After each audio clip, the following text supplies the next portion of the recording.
성경 개관설교 누가복음 시간입니다. 예수님은 누구신가 말씀을 나눌 때 크신 은혜가 있기를 소원합니다. 지난주 연휴 기간에 저는 남원에 있는 김병종 미술관이란 곳을 방문하였습니다. 김병종 화가는 한국화를 서양 미술과 접목하여 독창적인 주제, 화법으로 이름이 알려진 세계적인 거장입니다. 예전 시진핑 중국 지도자가 우리나라 방문했을 때 이 김병종 화가의 작품을 선물로 증정하였다고 하여 화제가 된 적이 있습니다. 저는 그의 작품 중에 특히 1980년대에 그린 바보 예수의 시리즈를 주목하였습니다. 정치적으로 암울한 시기에 그는 거리에 나가 데모하는 것보다 화가로서 붓을 들었다고 합니다. 그리고 바보 예수라는 주제로 여러 점의 작품을 만들었습니다. 대표적인 작품이 이 작품입니다. 그 전까지 알려진 서양화에서의 예수님과는 매우 다른 모습이죠. 서양화에 담긴 예수님은 팔등신의 아주 건장한 청년, 미남 청년으로 그려져 있습니다. 구성미가 뛰어나고 서양 문화가 중점적인 예수님의 그 성화들이죠. 무엇보다도 거룩함을 그 그림 속에 담아내려고 했었습니다. 그런데 김병종 화가의 작품은 어떻습니까? 기존에 있었던 예수님의 성화와는 거리가 멀었죠. 그래서 초기에는 기독교계의 비난을 받았다고 합니다. 그러나 지금은 오히려 하나님의 아들이신 예수님께서 이 땅 가운데 성육신하심의 의미를 잘 나타내었다. 한국적으로 독창적으로 표현했다고 사람들로부터 호평을 받고 있습니다. 저도 느낀 점이 있습니다. 단순한 예수님의 얼굴이죠. 그런 표현에도 예수님에 관한 많은 내용을 담고 있다는 것에 저는 주목했습니다. 이 작품에서 예수님의 시선은 아래로 향하고 있죠. 그리고 피눈물을 흘리고 계십니다. 그의 얼굴은 거칠고 더럽혀져 있습니다. 그리고 입술을 주목해 보십시오. 색깔이 무슨 색입니까? 파란색이죠. 피를 너무 많이 흘리셔서인지 정확하게 파란색으로 표현한 화가의 의미는 모르겠으나 저는 예수님께서 피를 너무 많이 흘리셔서 입술이 파란색이 아닐까라고 생각했습니다. 예전 성화들에서 느꼈던 깔끔하고 완벽한 균형미, 머리가 찰랑거리는 얼짱 예수님과는 전혀 다른 모습이죠.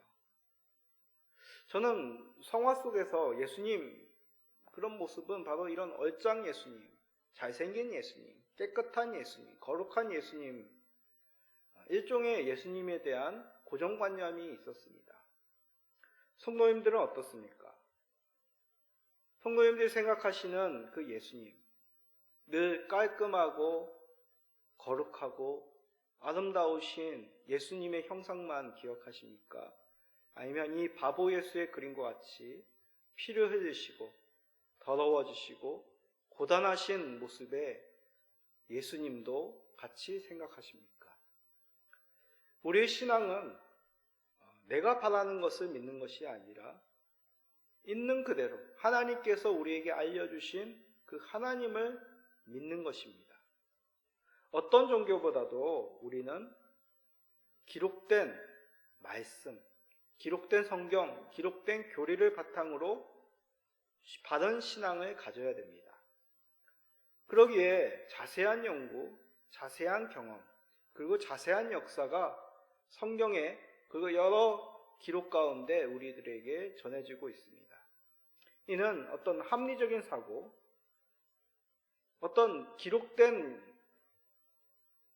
글자로 인하여 우리가 신앙을 가져야 된다, 그런 뜻은 아닙니다. 신앙의 바탕에 맹목적인 믿음이 아니라 분명한 근거와 역사, 사실이 있어야 된다는 말이죠. 누가복음은 그런 면에 있는 그대로의 사실을 알리고자 기록된 복음서입니다. 누가복음서에는 다른 복음서에서 없는 특이한 서론, 기록 목적이 서론에 담겨 있습니다. 우리가 읽지 않았지만 1장 1절부터 4절까지를 보면 데오빌로라는 고관으로 추측하는 사람에게 예수님에 관한 사실을 확실하게 알리고자 이 글을 기록하였다라는 기록 목적이 담겨 있습니다. 만약 이 내용이 사실이 아니라면 내용상으로 모순이 있을 것이고 다른 복음서와 충돌이 있을 것입니다. 우리 성도님들은 예수님에 관해서 어떻게 알고 계십니까? 우리가 사복음서를 통해 예수님이 누구신지를 계속해서 살피고 있습니다. 누가복음은 그 가운데 중점적으로 구원자로 오신 예수님을 강조합니다. 오늘 말씀을 통해 구원자로 오신 예수님을 발견하시고 만나시고 믿음으로 고백하시어 구원의 예수님의 크신 은총이 함께 있으시기를 간절히 소망합니다. 자, 먼저 누가복음에 대한 간략한 특징을 말씀드립니다. 앞에서 말씀드렸듯이 누가복음은 특이하게도 서론의 기록 목적이 담겨 있습니다. 이를 통해 이 말씀은 사도행전의 앞의 말씀, 사도행전과 연결된 말씀이라는 것을 잘 알 수 있습니다. 그러나 데오비도라는 특별한 사람에게만 주는 말씀이 아니라 우리를 포함한 이 누가복음에 있는 모든 사람들에게 예수님에 관한 사실, 이 예수님이 누구신지를 알리고 있음을 우리는 먼저 생각해야 됩니다.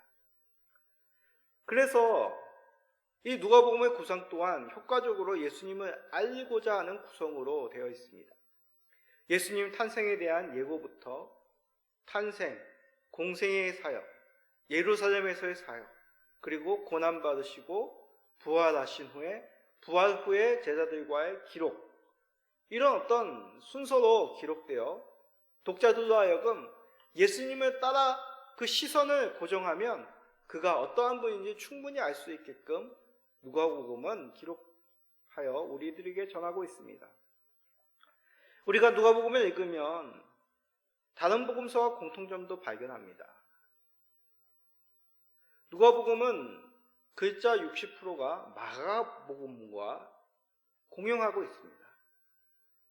누가복음이 많은 부분에서 마가복음과 공용하고 있다는 것은 누가복음이 사실이다?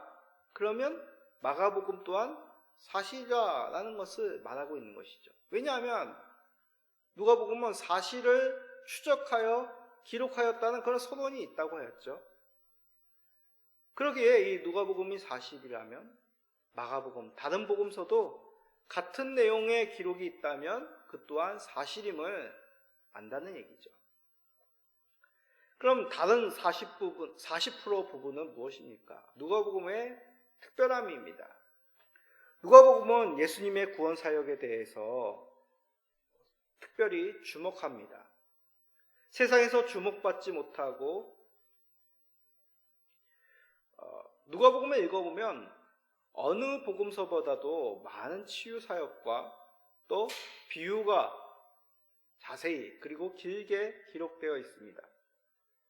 아무래도 누가의 직업이 의사고 그리고 기록 목적과도 연관이 있는 것이죠. 그러기에 먼저 주목할 예수님의 모습, 연약한 자를 구원하신 예수님입니다. 자, 누가복음 7장 12절, 13절을 읽어봅시다. 성문에 가까이 이르실 때에 사람들이 한 죽은 자를 메고 나오니 이는 한 어머니의 독자여 그의 어머니는 과부라. 그 성에 많은 사람도 그와 함께 나오거늘 주께서 과부를 보시고 불쌍히 여기사 울지 말라 하시고. 자, 이 사건은 누가복음서에만 기록이 되어 있습니다. 과부라는 존재는 여러 번 말씀드렸지만 그 당시에 고아와 더불어서 가장 연약한 힘없는 사람들이죠. 더군다나 이 과부는 독자, 외아들을 장례 치르고 있습니다. 이러한 슬픔, 이러한 안타까운 가운데 예수님은 이 장례 행렬에 합류하여 죽은 아들을 손으로 만지십니다. 죽은 사람을 만지는 것은 유대인 율법 가운데 부정한 일 중에 하나입니다. 그럼에도 예수님은 연약한 자의 슬픔, 이 죽음을 주목하시고 이것을 해결하기 위하여 이 과부에게 찾아오고 오신 것이죠. 그녀의 슬픔, 독자의 사망을 물리치기 위하여 이 독자에게 다시 한번 생명을 주십니다. 다시 살아나게 하신 것이죠. 이 사건만이 아닙니다. 누가복음에는 과부들의 존재에 대해서 특별히 주목하고 있습니다. 비유 가운데서도 이 구원 사역과 같이 여러 사역 가운데서도 과부의 일에 또한 비유 가운데 이 과부를 등장시키는 것이죠. 과부만이 아닙니다. 누가복음에는 가난한 사람들에 대해서도 자주 언급이 됩니다. 그 유명한 거지 나사로의 비유, 여기 누가복음서에만 기록되어 있습니다. 거지 나사로의 비유에 가장 충격적인 내용이 무엇입니까? 자, 누가복음 16장 25절에 읽어봅시다. 아브라함이 이르되 예, 너는 살았을 때 좋은 것을 받았고 나사로는 고난을 받았으니 이것을 기억하라. 이제는 그는 여기서 위로를 받고 너는 괴로움을. 유대인들에게 있어서 부하다는 것은 하나님의 복이었습니다. 그런데 예수님의 비유에서는 그 부함이 복이 아니라 부정적인 모습으로 말씀합니다. 부자와 거지 나사로는 이 차이, 특별한 의를 행하였다, 특별한 악을 행하였다, 그런 내용이 없습니다. 단지 부자는 부자이고 거지 나사로는 그냥 거지일 뿐입니다. 오해 마십시오. 부자는 하나님이 보시기에 악인이고 가난한 자는 의인이란 말씀이 아닙니다. 부함이 하나님 나라에 들어가는 보증수표가 아님을 말씀하는 것이죠. 그 당시에 잘못된 물질관을 깨우치십니다. 물질에 대해서 바른 청지기가 되어야 합니다. 주인이 오실 때 칭찬받도록 의를 이루는 도구로 물질을 사용하라고 예수님은 말씀하신 것이죠. 자신을 위해 모으는데, 쓰는데, 즐기는 데만 사용하는 것은 잘못된 물질관이고 이에 대해서 하나님은 죄가 없다고 하지 않으신다고 분명히 가르치십니다. 예수님은 이렇듯 가난한 자들의 친구가 되어주셨습니다. 연약한 자들에게도 구원을 주시는 그 하나님의 마음을 우리 예수님께서 사역 가운데 나타내신 것이죠. 세상에서 주목받지 못하고 기댈 곳 없는 자들에게 피할 곳과 소망이 되셨습니다. 혹시 이 자리에 세상에서 마음 쉴 곳 없어 슬퍼하시며 두려워하신 분이 계십니까? 예수님께서 피할 산성이 되시니 그를 의지하시어서 연약한 자를 구원하시는 우리 주 예수 그리스도로 말미암아 평강은, 생명을 얻으시는 성도님 되시기를 간절히 간구드립니다. 두 번째로 누가복음에서 예수님은 민족의 편견을 넘어 구원을 전하시는 구세주로 말씀합니다. 누가복음의 족보는 마태복음의 족보와는 다른 점이 있습니다. 마태복음은 아브라함에서부터 시작한 이스라엘 중심적인 족보를 말씀하였습니다. 그러나 누가복음의 족보는 아담을 넘어 하나님에까지 이른다라고 그렇게 예수님의 족보를 밝힙니다. 자, 누가복음 3장 38절이죠. 그 위는 에노스요, 그 위는 셋이요, 그 위는 아담이요, 그 위는 하나님이시라. 마태복음의 족보는 언약의 조상 아브라함을 등장시켰다면 누가복음은 인류의 조상 아담을 강조하였습니다. 즉 이스라엘을 위해서만이 아니라 모든 인류의 죄를 위해서 오신 예수님이시다라고 말씀하는 것이죠. 그러면 이스라엘은 그 가운데 무엇입니까? 오히려 예수님은 이스라엘에 대한 특별한 요구를 강조하셨습니다. 이는 이스라엘은 먼저 하나님의 언약, 율법을 받았기 때문이다 라는 뜻입니다. 하나님께서 아브라함을 통하여 부르신 목적, 믿음의 조상, 선진의 역할을 감당하라, 그런 요구로 아브라함을 세우신 것이죠. 그러나 그들의 후손인 이스라엘의 반응은 어떠하였습니까? 제사장과 바리새인 할 것 없이 대부분 유대 종교 지도자들은 예수님을 배척하였습니다.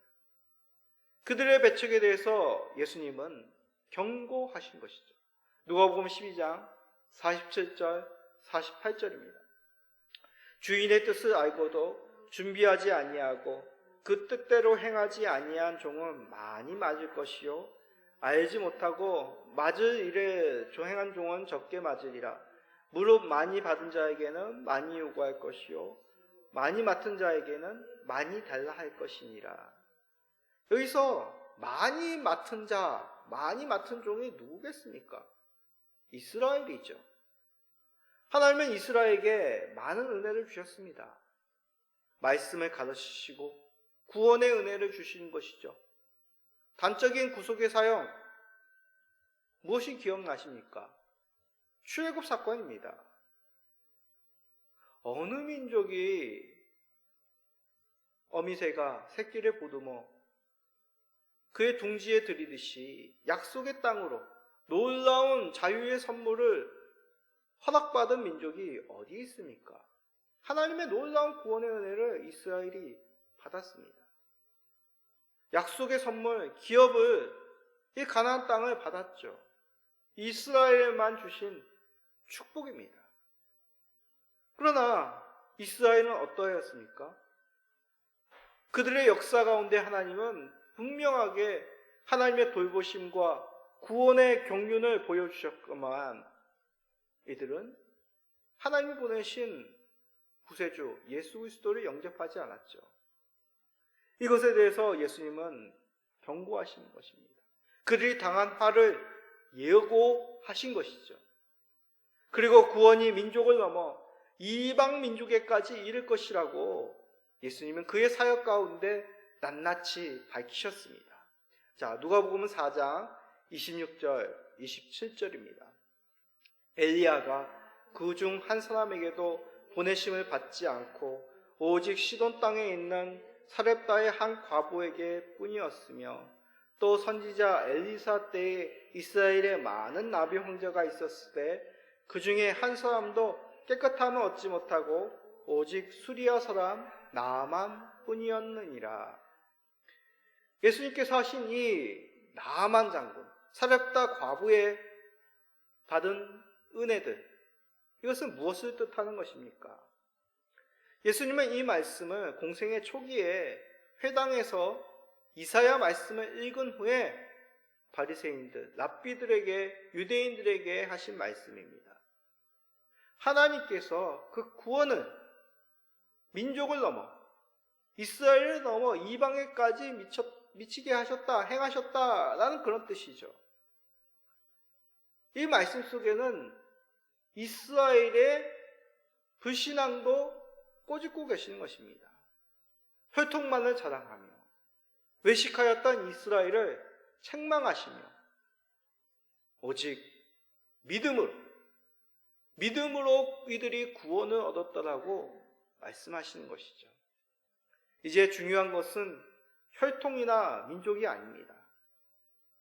하나님께서 보내신 구세주 예수 그리스도는 모든 죄인을 구원하시기 위하여 믿음을 보시고 구원하시는 새 언약이 시작되었음을 나타내신 것이죠.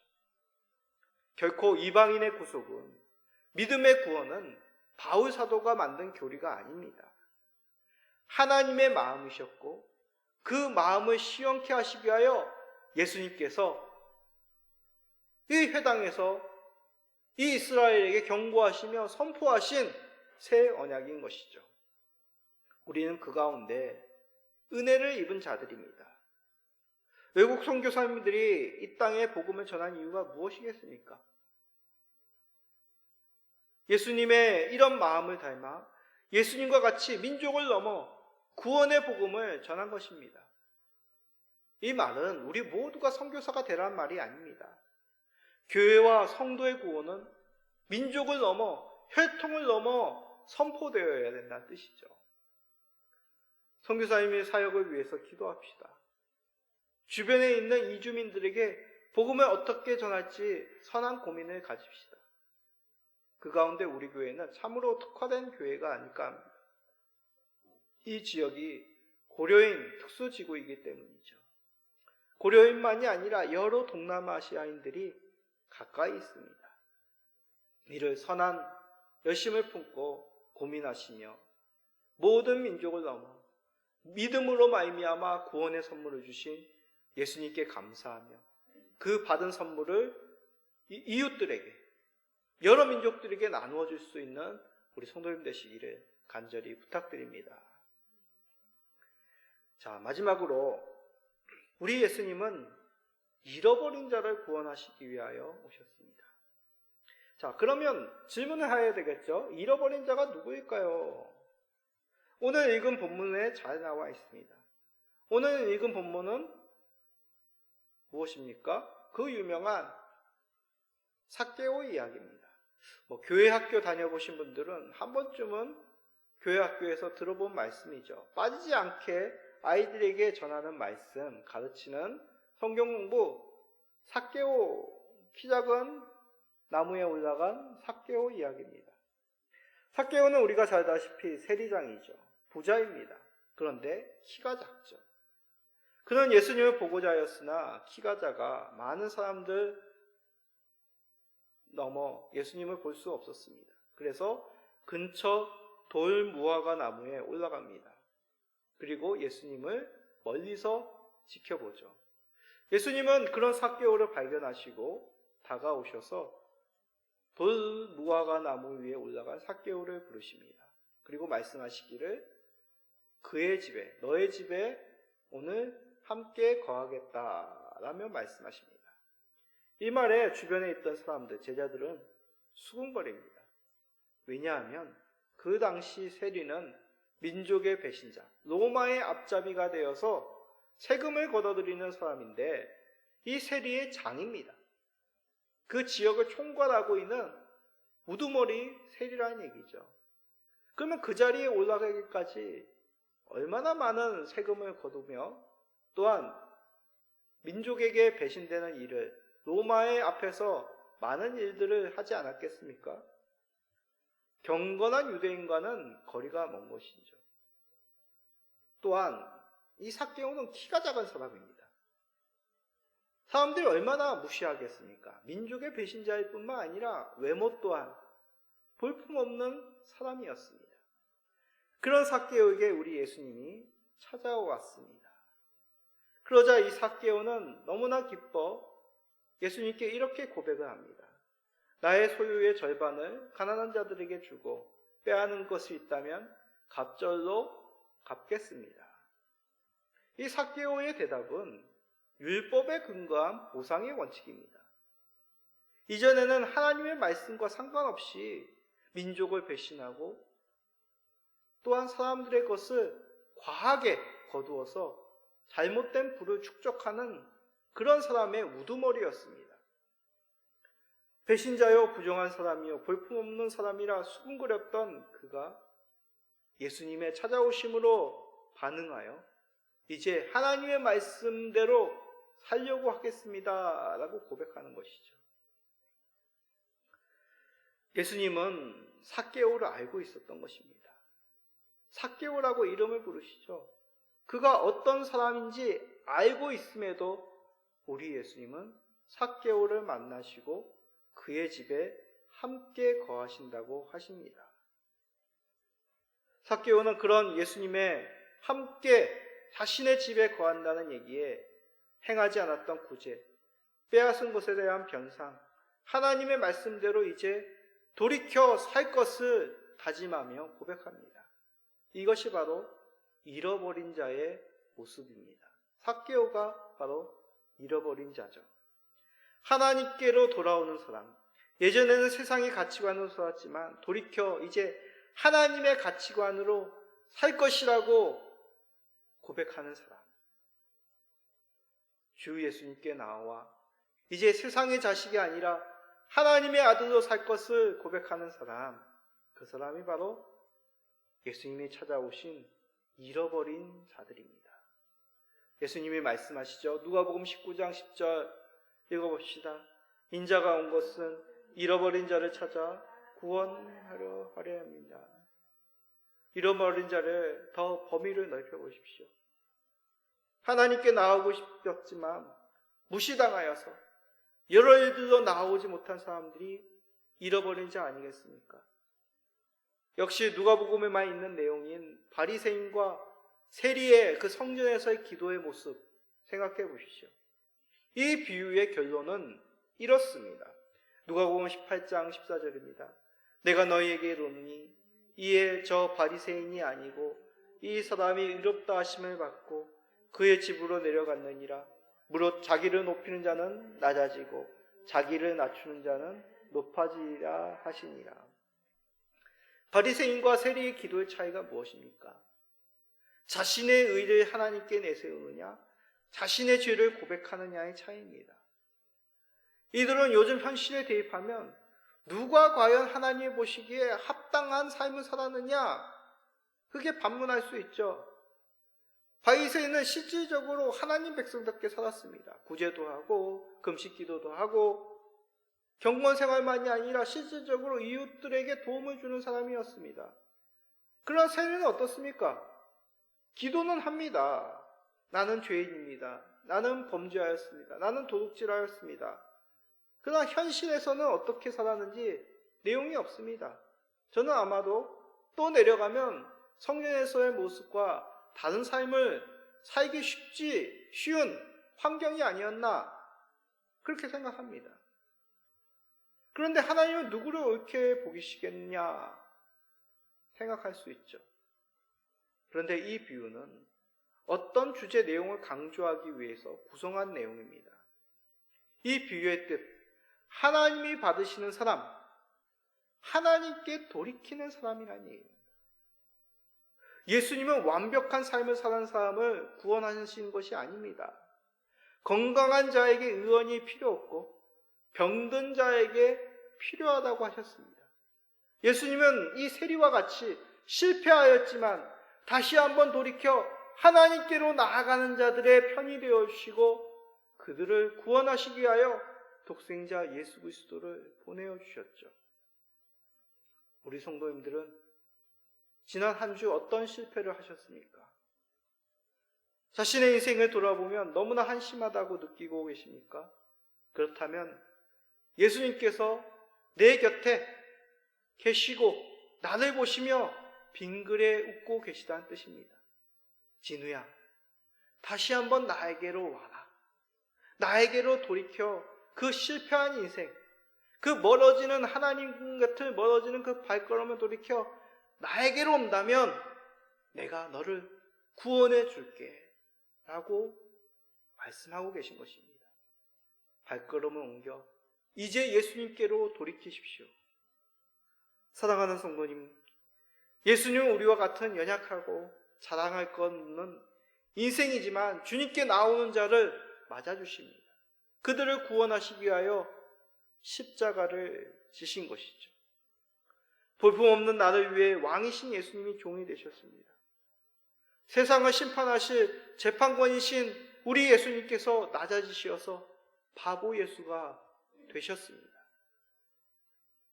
저와 여러분들을 구원하시기 위하여 낮아지신 것이죠. 누가복음을 통해 우리를 구원하시기 위하여 오신 예수 그리스도를 만나십시오.